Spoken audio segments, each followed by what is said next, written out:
Para po sa karagdagang impormasyon tungkol sa lagay ng panahon, makakausap natin ang administrator ng Pag-asa na si Dr. Nathaniel Servando. Dr. Servando, magandang tanghali po. Si Rafi Tima po ito.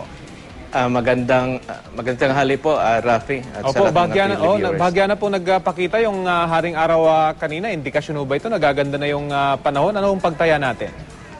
Tama po, dito sa Metro Manila, kasalukuyan nakikita natin na nagbabago na, medyo nag-improve na ang rainfall situation at nakikita natin na towards this day ay ito nga, tuloy-tuloy yung mga pagbabago.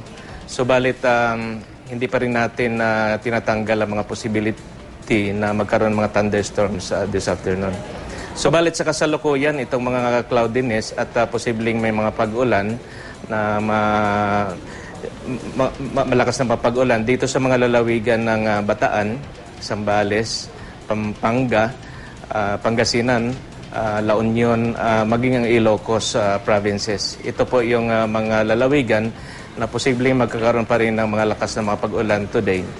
At bukas nakikita natin na may mga magpagbabago towards more improved weather condition. Bagamat tila sumisilap na ngayong haring araw at nakikita natin sa ating video inset kanina na medyo bumababa na yung level ng tubig sa Marikina River. Pero meron ba tayong balita doon sa mga kabundukan naman ng Rizal kung saan nanggagaling itong tubig? Tama po yun.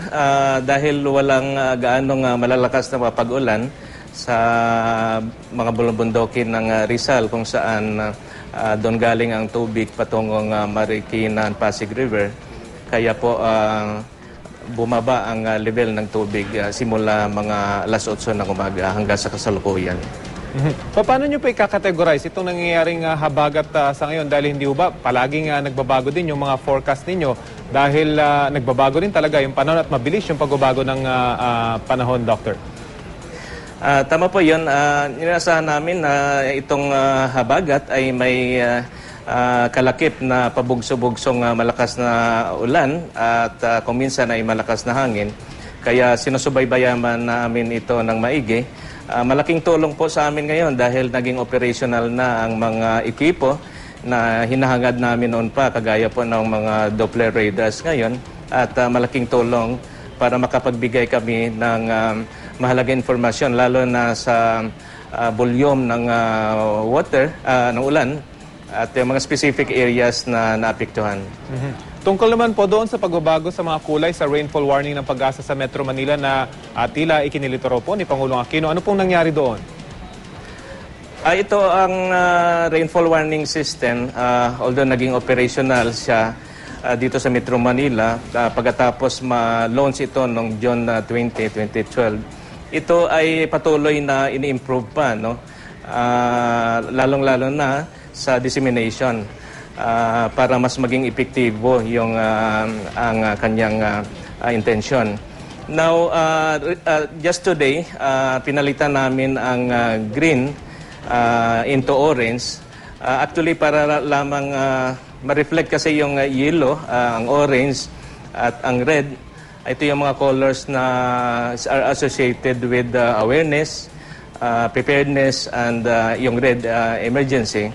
Kaya yun, may plano naman talaga kami na ipalitan yung green. Kaya ngayong araw lang na-implement. Bakit ba in the first place ay green yung inilagay na warning na color doon? Alam ho natin go yun pagdating sa kulay sa trapiko kung saan mas familiar yung mga tao. Actually, nakuha namin ito sa isang proyekto na aming ding na-implement. Ito yung community-based flood early warning system. Kasi ito yung colors na pinipintura namin, yung mga tulay, no? Para yung kahit malayo, ma-identify yung yellow and between the red, para yung in-between medyo dark, kaya yung green ang nagamit. So, ito yung actually initially na kinonsider naming mga kulay, but base sa mga suggestions, nung kami ay nag-conduct ng information education campaign about this new warning system. So inadapt namin yung mga suggestions na instead of green, orange ang aming ginamit. So asahan pa po natin yung iba pang mga pagbabago at updates dito po sa inyong mga binibigay ng mga warning systems? Tama po yun. Una, dito muna sa Metro Manila. Subalit may plano po kami na ito ay implement na rin outside Metro Manila sa mga major cities, lalong-lalo na within the coverage ng mga radars natin. Okay, sige po. Maraming salamat. Pag-asa Administrator Dr. Nathaniel Servando. Magandang tanghali po.